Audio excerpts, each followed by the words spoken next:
everyone? How you guys doing? Hope you're gonna have an awesome day today. Arrowverse here. If you ever did, you do me a favor, hit that like and subscribe. But while you're at it, go ahead, push that bell for notifications so you can get the scoop of my news upcoming videos. Okay, so I just saw the latest episode of The Flash, the newest episode, and I'd say it was iffy, kind of interesting. I mispronounced one of the characters' names. I thought it was Kranos, but no, it's Kratos. So back in Star Labs in the future, we have a criminal on the loose.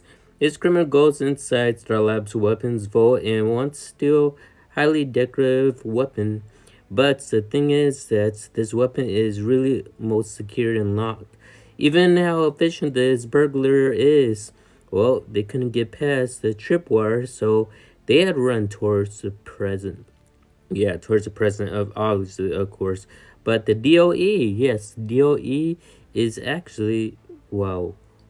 I gotta say, this actually happened yesterday. This break-in. Okay, that's interesting. Now, in the present time, Barry is already done painting Nora's crib. Nora's crib is already done. Purple, hence XS, the color. So, right now, Iris is actually handing out to Barry a magazine that had his father on it. It was in, I believe, probably 1998. His father was on the magazine. Backstar Labs. Barry's talking to Keon. Keon is saying that I had to see Carla. That'll be Caitlin and Frost's mother. And Barry says, I think that'll be good for you. I'll be handling the spectators of Star Labs. Barry didn't know that there's going to be more than one spectator at Star Labs today, but obviously Iris had to come, and I think that was actually pretty good on her for coming.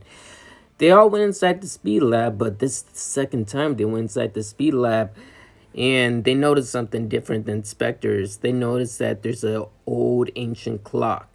And they're wondering what in the bloody hell is actually going on, including Iris. Iris and Barry are stuck in the glooge. So Barry's on his phone. He's trying to get a signal. He's not even getting a signal at all, not on his phone. So he has the idea of how about I go inside, I'll time travel my way out here and see what I can do. Back at Cecile's house, we see Allegra and Chester playing board games, playing Scrabble. But the thing is that Chester finally opened up. He actually said the L word to Allegra. And that was kind of awkward for Allegra. So she suggested Cecile to join and play a little bit of the board game. But Cecile senses that something's wrong. So then a force-filled wave of matter comes upon Iris and then spectators. And they're actually wearing different types of outfits. Barry comes rolling down out of the Speed Force Lab Training Center, and he's dressed like he just came out of a Star Trek movie. Anyways, other than that, the spectators, they're wondering what exactly is going on. Barry has no choice to say it, but he says, I'm the Flash.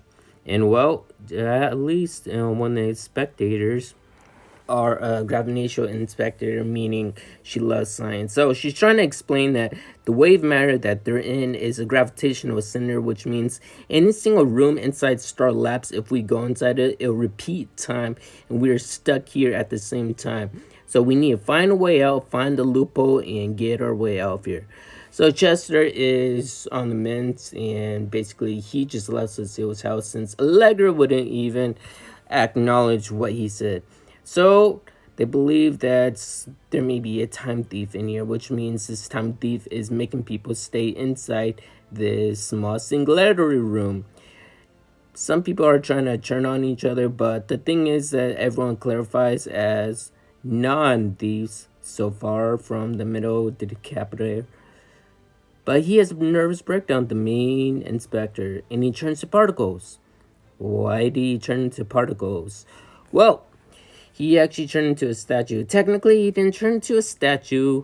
One of the inspectors actually said that he's stuck in a matter of time, and well, the statue took his place because gravity needs to have a replacement for all objects or itemalizations.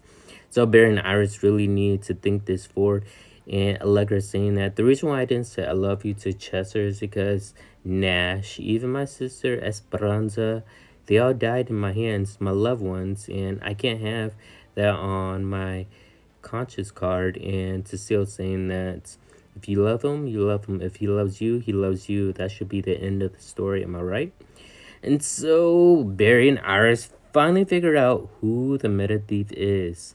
And to find out who the meta thief is, they had to misdirect him. Well, I mean misdirect them. They pluck out the one that does not know exactly what a circuit breaker is. And they found out who it was, the electrician. And yeah, she's not a spectator. She's actually, well, she calls herself, I believe, Kratos. Yes. Lovely, she has a cloak, unlike all the other past villains that have wore cloaks. Now she turns the other two spectators into gnomes. Yeah, unfortunately, they're gnomes now. And so she wavers her magnetic wand, because this magnetic wand actually is the masterpiece of this whole diversion of what's going on. It's keeping them there. And she says that she wants to hold it to herself, but they're saying that you have to replace it in order to restore the timeline so that the timeline can continue to go. But how did you get your hands on that futurist weapon? She said that, well, since I couldn't get the weapon in the future, I had to come back to the present. So I came back to the present, knocked out one of the electric and spectators, took his place, went inside the speed lab, went back into the future, grabbed the weapon out of the weapons vault, and then I came back here. Didn't think that anyone wouldn't notice, but apparently this magnetic weapon holds the key to everything. And Barry says that, well, the only way out to get out here is if I charge your nanotech device. And if I charge your nanotech device, you're going to have to put the weapon back in its case.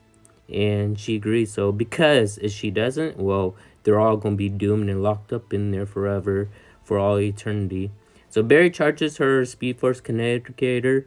And as soon as she's going to teleport, put the weapon back, she says, once I do this, I'm going to go behind bars, meaning she's going to be locked up because she's a criminal.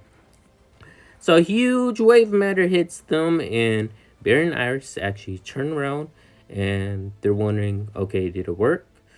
And yeah, it sure did work, but it erased all the spectators' memories, meaning they don't know exactly what happened in the previous, I'd say, 30 minutes ago. So at night at Star Labs, they're talking to Keiynan, and they told Keiynan what a day in the Flash life.